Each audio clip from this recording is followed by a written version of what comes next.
Magandang buhay! This is Ruby ng Mommy Kring Kring. Kagabi nga mga mare ay mainit pa rin nga ang aming anak kaya yan. Napag-desisyonan na nga namin na ipahilot na nga. Kasi ito na nga mga mare kinaumagahan, araw ng linggo. Ako na nga lang mag-isa ang nandito sa higaan at yung mga kasama ko nga ay bumangon na. Ang mga oras na yan ay wala na rin nga si asawa dahil nga meron silang trabaho ngayong linggo. At pagtaos nga ng konting pagmuni-muni dyan mga mare ay nag-asikaso na rin nga ako na ayusin itong aming pinaghigaan. Ngayong araw nga mga mare ay sobrang tinatamad talaga ang person. Paano ay naglaban na nga ako kahapon. Kaya nga lang ay mga damit nga lang yan ng aking anak. Tapos ngayon nga ang lalaban ko nga ay mga damit naman namin ng aking asawa. Bakit nakakatamad mga mare? Dahil ako nga lang mag-isa ang maglalaba ngayon. Kapag nasanay ka na nga kasi mga mare na meron kang katuwang sa paglalaba ay talaga namang hindi mo na nga kakayanin mag-isa. Tapos itong foam bricks nga mga mare na ikinabit ko nga nung nakaraan ay eto na naman nga naglaglag na nga talaga ng tuluyan. Parang mas gusto ko na nga mga mare yung dati kong ginawa na naglagay nga lang ako ng karton tapos binalutan ko nga ng wallpaper. Mas maganda nga yun mga mare dahil nagtagal talaga sa amin. Kaysa nga yung ganitong foam bricks mga mare na parang ilang buwan pa nga lang ay talaga nagtutukla pa na.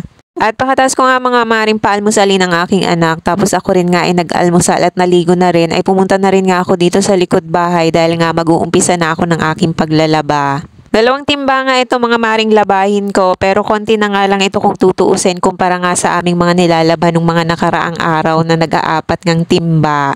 Kinuha ko na rin nga yung damit dyan ni Papa pati nga yung tinanggal kong bedsheet at punda dahil nakakalimutan ngang labahan yun ni Papa kaya ako na nga lang ang maglalaba. Nung nakaraan kasi mga mare nagpalit nga ako ng bedsheet at punda sa kwarto niya. Hindi nga mga mare mahirap ang magkusot o magmano-mano. Ang pinakamahirap nga ay ang magbumba nga mga mare dito sa poso. Hinauhawan ko na nga mga mare yung mga damit namin dyan para nga makapag-umpisa na nga ako mga mare na magsabon dahil anong oras na naman nga sigurado ako nitong matatapos. At wala nga muna tayo mga maring pa-makeover ngayong araw mga mare dahil nga eto nga at nabisi nga tayo sa paglalaba at sobrang pagod talaga ang inabot ko ngayong araw mga mare. Kaya sa mga susunod na araw na nga lang mga mare ang pa-part 3 natin dito sa pag-aayos nga sa sala. At pagkahapon nga mga mare talaga namang humilatan ako dahil ang sobrang sakit na naman nga ng aking likod at tagiliran mga mare. At eto nga ngayong oras nga mga mare umuulan na naman nga dito sa amin. Hindi ko na rin nga nailabas yung aking nilabhan dyan mga mare dahil talagang umulan. O siya, sige na nga mga mare. Hanggang dito na nga lang ang ating chika. Maraming salamat sa pagsama hanggang dulo sa uliting muli at kung hindi ka pa nakapalo kay Bicolana ng Mommy, baka naman. O siya, bye!